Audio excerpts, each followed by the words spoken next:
I'm Christy, welcome to my channel, or welcome back if you've been here before. This is my third video in a row. I'm getting really good at this. What prize do I get? Give it to me. So the first makeup in mythology, it was a Greek myth about Persephone and Hades. Last week we done a folklore tale about the Cottonley fairies, and this week we're going back to Greek myth again, and we are telling the story of Eros and Psyche. Excuse the way that I say Eros, I think it's my accent and I can't pronounce it properly. Eros? I'm doing my best. This week's story is a good one. It's got love, it's got sex, it's got betrayal, it's got drama, it's got hot winged men, it's got everything that you could want. I feel like most of you will already know who Eros is. You might know him more commonly as Cupid. That is the Roman version of the Greek myth Eros, but they are the same person. And he is normally depicted as a little winged child or a cherub with a bow and arrow. Oftentimes when you see Cupid, he is shown to be blindfolded, and that is to represent the unexplainable randomness of falling in love. Oh my god, it's like so random. In Greek myth, however, Cupid, or Eros, wasn't a little child. He was in fact a fully grown man. He was the god of desire, erotic love and physical attraction. And he was also the protector of gay male love. We stand that. It is said that whoever Eros pierced with his arrow, not a metaphor, would fall into a deep and unshakable love with the first thing that they laid eyes on. The family history of the Greek gods is a little bit confusing just because there's so many different versions of the stories. I'm going to go with the version where Eros is the son of Aphrodite, the goddess of love, and of Ares. What is wrong with me? The son of Ares. Ares! Fuck! The god of war and battle. Do you know what, Ares? It doesn't even matter. He's not even in the story. It doesn't matter. Get myself all worked up. Psyche, she was a mortal girl and she was the daughter of a king and queen who I don't know the name of. I don't think it tells you their name, so we'll just make a name up. We'll call them King Stephen and Queen Betty. I don't know, that very well could have been their names. And she also had two unnamed sisters as well, so we'll just call them Ines and Este. In Greek, the word psyche means soul, so the fact that this story is about psyche, soul, and eros, physical love, take from that what you will. And Psyche, she was so beautiful and so lovely. She had a radiant beauty that rivaled that of the gods, and one very jealous god in particular, Aphrodite. See, word got back to Aphrodite that the mortals that once worshipped her were having their head turned by this mortal girl, and she was not happy about it. Neither would I be. It was then that Aphrodite called upon her son Eros, and she was asking him for a wee favour. Well, actually, I don't know if she was asking or if she was demanding. You know how mums can be. She tells Eros that he should go out into the fields and he should find a pig. The ugliest, smelliest, dirtiest, hairiest pig that he could find. He was to take the pig to Psyche, shoot her with one of his arrows, make sure that the pig was the first thing that she seen once the arrow had pierced her skin, so that she would then fall head over heels in love with this pig. In some stories it's not a pig, it's a monster, but I'm going to go with pig, just who doesn't like pigs. So later that same night, Eros went to the kingdom where Psyche lived with his little pig under his arm, and he climbed in her bedroom window while she slept, getting ready to shoot her with one of his arrows. However, when he gazes upon her and she's laying there sleeping, looking so peaceful, he becomes mesmerised by her beauty. But still, he wants to fulfill his mother's requests, so he reaches behind his back into his quiver to get his arrow, but he just can't take his eyes off of Psyche. So he's a little bit distracted as he's grabbing this arrow, and because he can't take his eyes off her, he accidentally scratches his own skin with the arrow. What a fucking idiot. Instantaneously, he falls truly, madly, deeply in love with Psyche. So Eros could have easily just shot Psyche with his arrow as well, and then she would have fallen in love with him, and bada bing, bada boom, don't say that again, they would have been together and been happy. But this is one Greek god that knows a thing or two about consent, and he decided that he simply just loved her too much to take away her free will. So instead, he turned around, flew out the window, gone. I think he left the pig behind. Yay, free pig. Psyche's parents, King Stephen and Queen Betty, were becoming increasingly worried about their daughter because unlike their other two daughters, Este and Ines, she was yet to find a husband, whereas those two had been married off, and I guess finding a husband is the most important thing in the world, question mark. So they decide to take a trip to visit the oracle Apollo to see what their daughter's fate is. Will she ever find a husband? What's going on here? The oracle told them that the gods were angry and that they had to give Psyche as sacrifice. They were told that the only way that they could appease the gods was to take their daughter to the top of the tallest mountain and leave her there so that she could be taken away by a force so terrifying that even the gods feared it. And that if they did not agree to this, a plague would fall over their entire kingdom and all their people would suffer and their kingdom would crumble and it would be all their fault. So the king and queen ended up doing what Apollo had advised, and they took Psyche up to the top of the tallest mountain, sorrowfully said their goodbyes and left her there just to be taken. I don't know, I've heard of better parenting, I will say. While Psyche sat there awaiting her miserable fate, she started to feel something guiding her towards the edge of the cliff. She then felt a strong force sweeping her from the mountain. It was Zephyr, aka the west wind, that was carrying her away. So she travelled like this for some time on the west wind. I just think that sounds like it would be so much fun, honestly. I mean, maybe not, I don't really like heights, so I don't know how I feel about that actually. It's not a problem I've had to come up against a lot in my life. So she travelled on this wind for some time until eventually she arrived at Grand Palace. The outside of the palace was like that of fairy tales. It was huge and spectacular. I don't know. The outside of the palace was beautiful, but the inside of the palace was even more beautiful. It was decorated with marble floors, gold pillars, silk tapestries. It was really bougie. At this palace, Psyche was greeted by many servants, who by the way were all invisible. Nothing strange going on here. And they told her that the palace was now her home and that's how she should treat it. She would be waited on hand and foot, she would be served the finest of food, she would listen to the best of music, she would basically just be living in the lap of luxury with all these invisible servants looking after her. Sounds great. She also had a giant romantically decorated bedroom all to herself with a huge copper bathtub in the middle. That is actually the dream. You have no idea how much I love a bath. I bet she had the biggest selection of bath bombs as well. So because it had been such a long and weird day for Psyche, she had decided that she was going to take a bath and then she was going to take a nap. Honestly, me after doing the absolute bare minimum. Later that night, Psyche was awoken by someone in her bed with her. Long story short here, they end up making love, but it's dark and she can't see who it is. All she can tell is that he is hot and that is all that matters. And by the morning when she woke up, he was already gone. So this went on for some time, Psyche spending her days living this luxurious lifestyle and then at night being visited by her mysterious lover to get freaky. As time passed, their passion for one another grew into something a lot deeper, and although Psyche couldn't see who this mystery man was, she started to develop really strong feelings for him, more than just the physical. She was in love. L-O-V-E, love.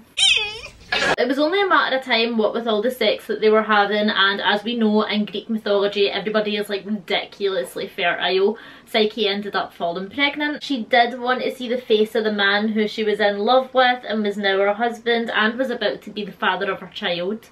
But it didn't matter how much she brought it up that she wanted to see him, her requests were never met, and he always told her that if she truly loved him then it shouldn't matter what he looks like and that she should respect his wishes to remain unseen.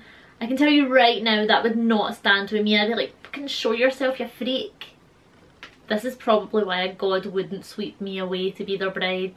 Psyche was really happy with her life at the palace, however, the longer that went on, she did become increasingly more lonely, and it started to feel a little bit like she was imprisoned in this beautiful place. You know, she missed her family, she wanted them to know that she was safe and that she hadn't been taken away with a horrible monster like the Oracle Apollo had told them that she would be. These wings could not be more different. Her lover not wanting her to be feeling lonely and sad. He wants her to be happy, he loves her, she's his wife, yada yada yada. He then granted her permission to get her sisters to come and visit her at her new home. Yay! So Zephyr the West Wind took Psyche back to her home kingdom to collect her sisters, and then all three of them went and got the Wind Uber all the way back to the palace. Of course, our two sisters were immensely impressed by this palace.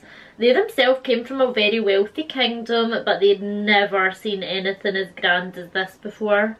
So in seeing that Psyche had done so well for herself and was living in this beautiful palace and seemed to be extremely happy, instead of being happy like she was happy for her, they were actually like a bit jealous. Like they'd always been a bit jealous of Psyche because she was the most beautiful of them, and now this just made it even worse. Like they thought she'd been taken away by a horrible monster and killed or enslaved or whatever, but she's living in this big grand palace, she's pregnant, she's happy. Like what the fuck, like they're raging. So Esty and Ines, being the jealous little bitches that they are, they start questioning Psyche about her husband.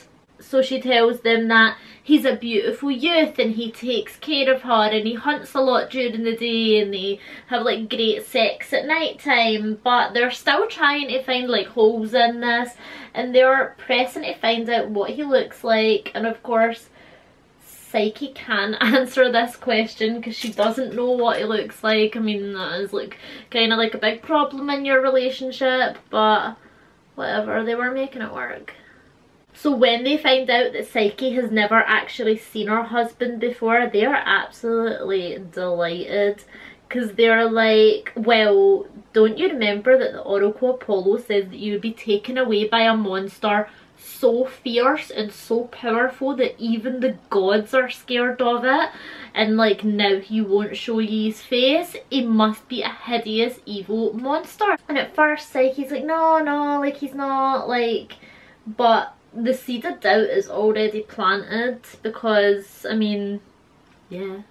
So our sister suggests to her that later that night, after they've made love, that she gets herself a lamp and that she gets herself a knife so that she can look at him during the night with the lamp, and then if he is a hideous monster, she can kill him with the knife and escape and come back to the family. Zephyr takes Esty and Ines home, and as normal, Psyche is in her bed. Her husband comes along with the light out, they have sex, he falls into a little after sex coma, but she's still awake and she's thinking about what it is that they said to her, and the more she thinks about it, the more and more weird that she does find it that she actually hasn't seen him and doesn't see any reason as to why he would hide his face unless he was like a hideous monster like the Apollo said. So she done exactly what was suggested. She armed herself with a lamp and with a knife and snuck her way round to her husband's side of the bed, held the lamp up to his face, but when the light shone on him, it wasn't a horrible monster that she seen, but it was the face of the most beautiful man she'd ever laid eyes on. That almost never happens. On the man, she seen the most heavenly, beautiful, giant white wings, and she seen a bow and arrow as well, and she knew right away who he was. She knew that he was the god Eros. She's thinking, Greek teen heartthrob, I know him a mile off. Highlight my Cupid's bow. In amazement and filled with a rush of love, she knelt down to kiss her man on the cheek. She's buzzing. But as she knelt down, hot oil from the candle she was holding dripped onto Eros's skin and woke him up with a startle. When he opens his eyes, the first thing he sees is Psyche standing over him with a knife in hand, and he's like, fuck. So he jumps up right away, opens his big beautiful wings, flies out the window and leaves Psyche. As soon as he left, the entire palace started to crumble, and all Psyche was left with was the remains of what was once her grand home. With her broken heart and feeling as though she'd never be happy again, Psyche did consider ending her own life, but luckily the god Pan was passing by. He convinces her that instead of killing herself, she should seek out revenge. Love this chaotic energy. That is exactly what she plans to do. So she goes back to her home kingdom and she wants to speak to her sisters. The first sister that she speaks to is Este. She tells her that she took her advice and that during the night she used a lamp to look on her lover to see who it was, and he wasn't a horrible monster. It was in fact the god of love, Eros, that she was with. She told her sister that her heart had been broken because Eros had told her that he had only ever captured her in the first place to get the attention of her more beautiful sister Este, and that it was actually Este that he wanted to be with all along. Este, of course, was delighted by this news, the snaky little bitch. Psyche told her sister that Eros wanted her to go to the top of the highest mountain just like she had done previously, and it is there that Zephyr will collect her from the side of the mountain and swoop her away to the palace to be his bride. So Este, super excited, does this. She immediately runs to the top of the mountain. I think she completely forgot about her own husband, by the way, like he's not interested anymore, forget about it. She runs to the top of this mountain and she excitedly jumps over the edge, waiting for Zephyr the west wind to catch her, but instead of falling into the west wind, she falls to her death. Yeah. Then Psyche went back and says the exact same thing to Ines, who had the same fate as Este, unfortunately. Well, that's what you get. Eros, being the little mummy's boy that he is, had gone running back to Aphrodite to tell her everything. He told her about how he had failed to get Psyche to fall in love with the pig, how that he himself had fallen in love with Psyche, how he had got her pregnant, about the palace, and about how Psyche had betrayed him. Aphrodite, of course, was furious. She was furious with her son, yes, but more so she was even more furious with Psyche. She was already jealous of her anyway, she already hated her, she was just looking for one more excuse to hate her, to be honest. Aphrodite then summons Psyche to her, and as way of punishment she assigns her 4 impossible tasks. For the first task, Psyche was locked in a room with mounds and mounds of seeds, lentils, corn, and she was told that she had to separate them all into individual bundles before sunrise the next morning. Psyche knew that this would be impossible to do in such a short space of time, and just as she was about to give up, she noticed that the grains were all moving about as if by themselves. But what had actually happened is a little army of ants had come through and they were helping her to sort all the grains and seeds and stuff out. And much to Aphrodite's dismay, by the morning they were indeed sorted into their individual bundles, so Psyche had passed the first task. For the second task, Aphrodite asks that Psyche brings back the golden fleece from the rams of the sun. The rams of the sun are mental, right? They're running about mad, they're aggressively like headbutting each other and anybody that gets in their way, and Psyche knows that if she goes to try and grab some of their golden fleece, she's going to get trampled to death by them.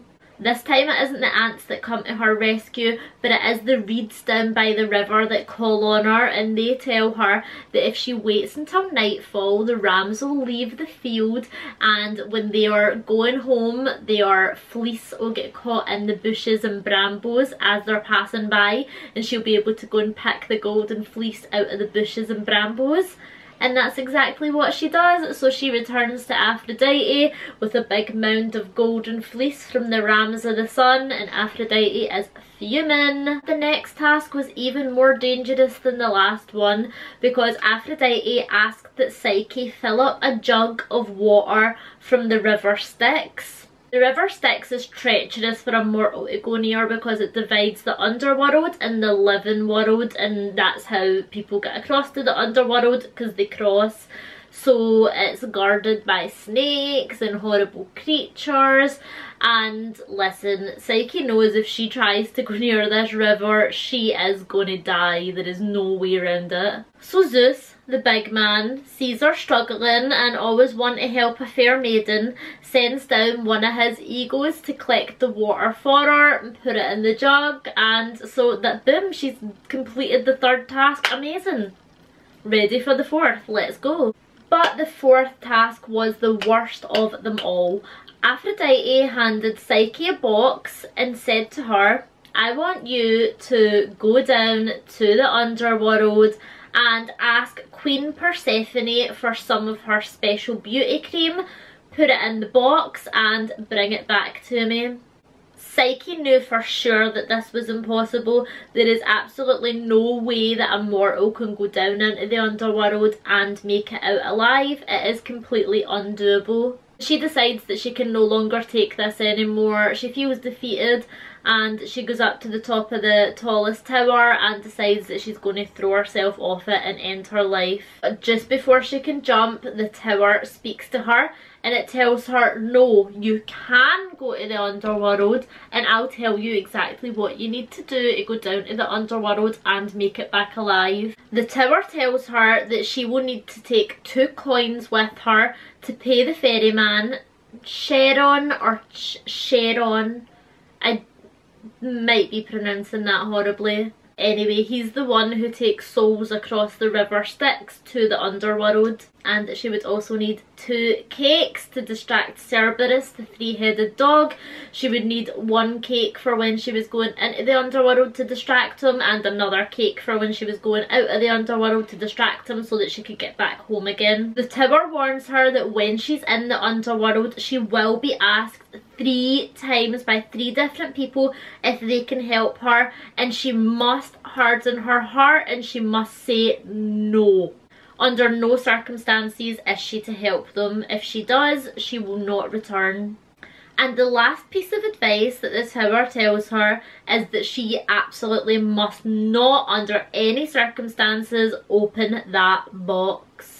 Against all odds and following the tower's advice, Psyche actually makes it down to the underworld. She pays the ferryman, she distracts Cerberus, she says no 3 times to the people who badly want her help, and she makes it down to Persephone to ask her if she can have some of her beauty cream. Now, Persephone is actually pretty warm and welcoming to her, and she agrees that she will give her some of the beauty cream for Aphrodite. So she takes the box from Psyche, puts the beauty inside, gives it back to her, and Psyche makes her way back up to Earth. Before Psyche can manage to get back to Aphrodite, she's feeling rubbish. Like, remember, she is heavily pregnant at the time, she's tired, she's quite literally been to hell and back. So she decides that she deserves a little beauty cream as a treat. And you know what, hen? Quite right.